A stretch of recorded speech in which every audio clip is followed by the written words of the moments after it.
Dr. J Reddy and Professor Dwikora. Thank you for joining us today. I am Dr. Farika. I will lead the podcast for today. Okay, the first question is for Dr. J Reddy. As a proctor and a robotic TKR surgeon, how do you ensure that every member of the team, from nurse to doctor, works in a harmony during surgery?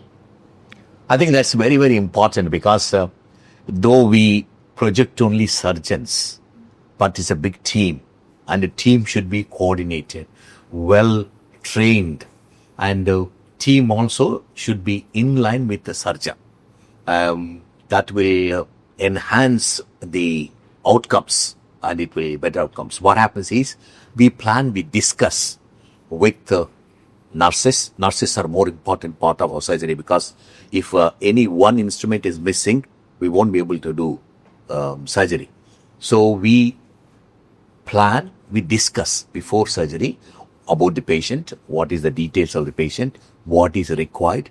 Are we anticipating any extra things? Sometimes in robotic surgery, we may have to add an extra thing, maybe some weak bone, we may have to have a stem.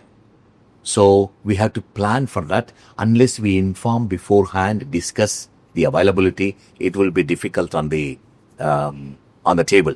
And as well as the anesthesia is also important because every patient is different. We discuss with anesthetist what is the pain management, how long surgery is going to last, what kind of anesthesia, because most of the time nowadays we don't anesthetize fully, we only do spinal and regional block, which we help in faster recovery. We can mobilize, like yesterday case, we're walking after 6 hours. So it is important to discuss with anesthetist and the robotic technician. We have to plan what would be the size of the knee and everything. We plan beforehand, discuss with him, make sure everything is available. Similarly, OT technician also we inform what would be the position, how long it's going to take, any extra equipment is required. So everyone is aligned, including surgeon as a proctor, because I do a lot of proctorship in India, abroad. Recently, I've been to Germany to do one very difficult knees because the way we deal with the Asian people, severe deformities with the simple implants.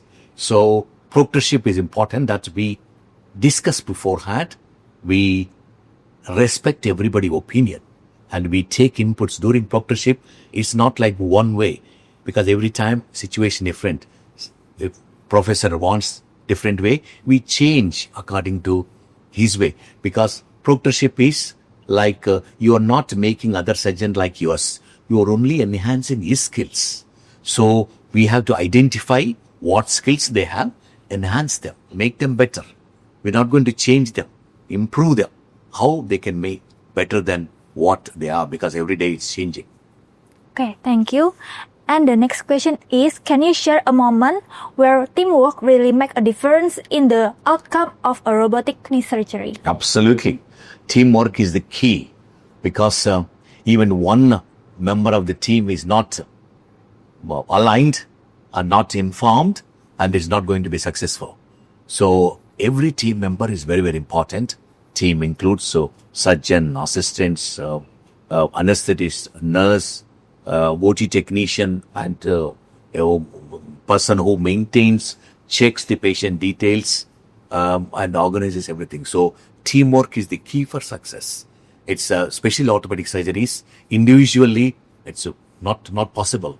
Team also includes nurses in the ward, rehab people, because the patient should be trained beforehand how to do exercises, how to do walking after surgery because painful, post-operatively because these knee replacements need longer rehabilitation. All orthopedic cases, they need rehabilitation for 4 to 6 weeks to get the better results.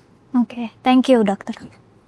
Selanjutnya untuk Prof Dwikora, sebenarnya siapa saja yang terlibat dalam suatu tim multidisiplin saat melakukan operasi TKR dengan bantuan robot? Oke, baik. Jadi memang suatu operasi TKR, baik itu dengan robot atau tidak, terutama dengan robot, itu memang layaknya sebuah orkestra gitu ya, di mana seorang sarjan itu adalah sebagai dirijennya, seperti Prof. J Reddy tadi bilang bahwa semua itu harus align dengan kebijakan operatornya. Karena ini kita punya satu tujuan yang kita diskusikan bersama-sama. Jadi benar-benar yang penting adalah sarjannya, kemudian di samping itu adalah dokter anestesi, yang tentunya yang dia juga bisa menggunakan teknologi seperti regional block dan sebagainya, ya. Kemudian adalah perawat, ya, perawat ruangan yang mengerti betul bagaimana sih merawat teman, menyiapkan pasien untuk dioperasi. Dan yang kedua, selanjutnya adalah rehab. Rehab itu juga penting. Yang tadi dikatakan memang benar, sebaiknya masuk sebelum pasien dioperasi dan sesudah pasien, sebelum dan sesudah. Dan yang tak kalah pentingnya memang kalau dalam robotik adalah technical support. Technical support ini dari yang robotnya ini jadi seorang teknisi yang membantu pada saat kita operasi dalam artian mengoperasikan robotnya. Kita dibantu itu. Nah, kemudian tak kalah penting juga saya kira suatu ahli gizi juga penting. Karena apa? Karena ini luka itu perlu sembuh. Pasien-pasien kita dioperasi orang tua mungkin itu juga perlu, tapi itu tidak mutlak. Yang paling mutlak ada yang saya sebutkan sebelumnya. Semuanya itu bekerja, berdiskusi, ya, dengan tujuan yang sama. Ya, sudah jelas tujuan sama agar pasien itu sebelum dioperasi, dan setelah dioperasi dia mendapatkan perawatan yang sangat baik dan tindakan yang profesional. Gitu. Saya kira itu. Oke, pertanyaan terakhir, Prof. Ya. Apa manfaat nyata yang bisa dirasakan pasien ketika operasi dilakukan oleh tim multidisiplin seperti ini? Ya, jadi memang ketika pasien itu betul-betul ditangani oleh multidisiplin yang betul-betul komprehensif gitu ya, pasien merasa secure, rasa lebih aman dia. Ya, pasien merasa senang karena dia bisa hal-hal selama dia dilakukan operasi itu betul-betul dia melihat kekompakan mereka, ya, menunjukkan bahwa tim tersebut sudah sangat profesional, sehingga itu menambah trust daripada pasien, juga membuat rumah sakit itu lebih citranya jadi lebih baik. Saya kira itu. Baik, terima kasih Prof. Oke teman-teman, jangan lupa untuk subscribe YouTube Maya pada Hospital, dan jangan lupa klik like, comment, and subscribe, dan share kepada temanmu jika kamu rasa episode ini bermanfaat. Terima kasih, sampai jumpa.